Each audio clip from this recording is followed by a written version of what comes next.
Hey everyone, welcome to this explainer on an absolute marvel of engineering. Today, we're diving into the source material to demystify a mechanical magic trick happening right under our feet every single time we drive. We are going to explore the torque converter in our journey of power. So you're driving an automatic car, right? You roll up to a red light and you press the brake. The car stops, but the engine keeps running perfectly. Why doesn't your car stall? I mean, in a manual transmission, if you forget to press the clutch pedal, the engine jerks and aggressively dies. But in an automatic, it just idles without a care in the world. The answer to that everyday mystery revolves around a concept called stall speed. That's the point where your engine spins just slowly enough not to force the car forward. We're going to unpack exactly how that works today.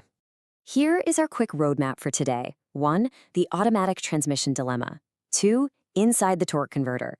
3. Mastering fluid flow. 4. The stator's secret role. And 5. The lock-up clutch solution.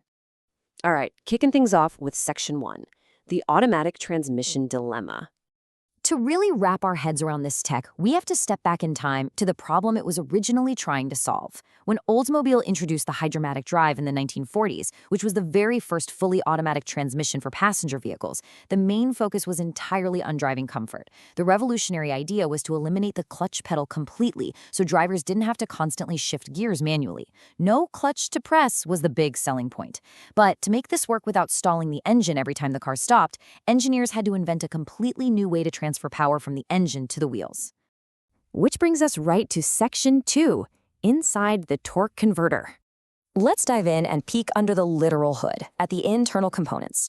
Inside an enclosed housing, sitting right between your engine and transmission, we have our two main characters. On one side, we have the impeller, which is also known as the pump.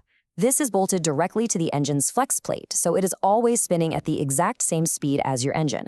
On the other side is the turbine, and this one is connected to the transmission, which ultimately drives the wheels. Now here is the crazy part. They are facing each other, incredibly close, but they do not physically touch. So you might be wondering, how does the spinning impeller turn the turbine if they aren't touching? The answer is a liquid connection. That entire housing is completely filled with transmission fluid. As the impeller spins, it acts like a pump, throwing that oil toward the turbine. It's kind of like if you had two desk fans facing each other. If you turn one on, the wind from it will actually make the blades of the unplugged fan spin.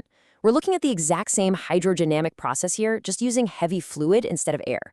And this brings us right back to stall speed. Because it's a fluid connection, there's a specific stall speed, a maximum engine RPM, where the impeller can spin without generating quite enough fluid force to overcome your vehicle's brakes. That is exactly what allows your engine to just peacefully idle at that red light while your wheels remain completely stationary. Moving along to section 3, mastering fluid flow. Getting that heavy fluid to actually move a 2-ton vehicle takes some serious physics. To transfer power effectively, the fluid undergoes something called vortex flow. When you step on the gas, the engine spins the impeller rapidly. Thanks to centripetal force, the fluid is thrown violently outward from the center to the edges of the faster spinning impeller, and then it gets flung across into the turbine blades. This intense outward flinging action is the vortex flow that physically drives the transmission. But, fluid inside the converter doesn't always flow that aggressively. There's a distinct difference between rotary flow and vortex flow.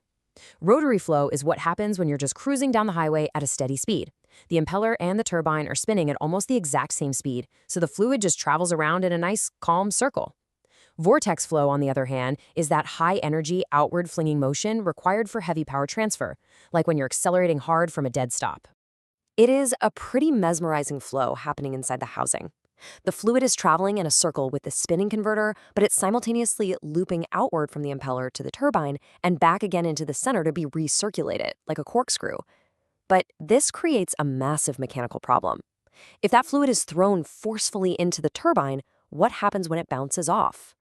And that leads us to section 4, the stator's secret role. When the fluid strikes the angled blades of the turbine to make it spin, it actually bounces back in the exact opposite direction. This counterclockwise fluid flow would strike the impeller and literally fight the engine, slowing it down. Obviously, we don't want that.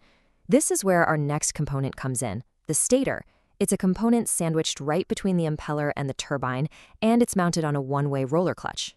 The stator essentially catches that bouncing fluid and angles it back in the right direction. So the fluid leaves the impeller, hits the turbine, bounces back onto the stationary stator fins, and is smoothly redirected right back into the impeller, This doesn't just stop the fluid from fighting the engine. That redirected energy actually adds to the engine's power. Engineers call this torque multiplication. It's the absolutely crucial process that gives your car a massive, multiplied boost of power when you're accelerating hard off the line. Now, once your car gets moving and reaches a cruising speed, things calm down a bit. The turbine speed catches up to the impeller, and the fluid flow changes direction, striking the back of the stator blades. Because the stator has that one-way clutch, it unlocks and freely spins along with the fluid. This is known as the coupling phase. That high-energy torque multiplication stops, and the torque converter seamlessly shifts into acting as a simple, calm fluid coupling. All right, final stretch, Section 5, the lockup clutch solution. To fix a hidden, honestly kind of costly inefficiency in our liquid connection, we have to look at what happens at highway speeds. Even when you're cruising at 70 miles per hour and the fluid is flowing smoothly in that rotary coupling phase, the liquid connection is never totally perfect. Because there's no physical link, there is always a 4 to 5% difference in rotational speed between the impeller and the turbine. This difference is called slip. And while the engine is working hard, that 4 to 5% slip means 4 to 5% of your engine's power is literally being wasted as heat. You're basically burning fuel for energy that never actually reaches the wheels. But wait, before we just completely condemn slip as a bad thing, let's look at this quote from engineering expert Dr. Volker Mittelman. He notes that the ever-present and in principle necessary slip isolates the drivetrain from the engine torsional vibrations. So you see, that slip is actually doing you a huge favor. Because it acts as a soft fluid cushion, it absorbs harsh engine shocks, prevents jarring reactions when you step on the gas, and makes your transmission shifts incredibly smooth. Still, we absolutely want our fuel economy back at cruising speeds, right? The solution is the lockup clutch. It's installed inside the torque converter housing right on the turbine hub. When you reach a cruising speed, usually around 37 miles per hour or higher, the car's computer realizes you don't need that soft fluid cushion right now. It sends hydraulic fluid through the transmission valve body. This hydraulic pressure physically pushes a friction clutch against the casing, mechanically locking the impeller and the turbine together. When that lockup clutch is engaged, boom, you achieve 100% power transfer. The input from the engine is solidly locked to the output of the turbine. We eliminate that 4 to 5% slip entirely at higher cruising speeds, maximizing your efficiency, stopping the energy loss, and saving you serious money at the gas pump. It really is the best of both worlds. You get smooth fluid coupling at low speeds and efficient mechanical locking at high speeds. Which leads us to a pretty fascinating thought for the future. As electric vehicles, which generally eliminate traditional multi-gear transmissions entirely, continue to rise in popularity, what happens to this incredible piece of technology? Will the ingenious fluid dynamics of the torque converter become a relic of the past? Or will it evolve to find a totally new purpose in the powertrains of the future? It's definitely something to think about next time you effortlessly accelerate away from a red light. Thanks for exploring this source material with me, and keep questioning the incredible mechanics of the world around you.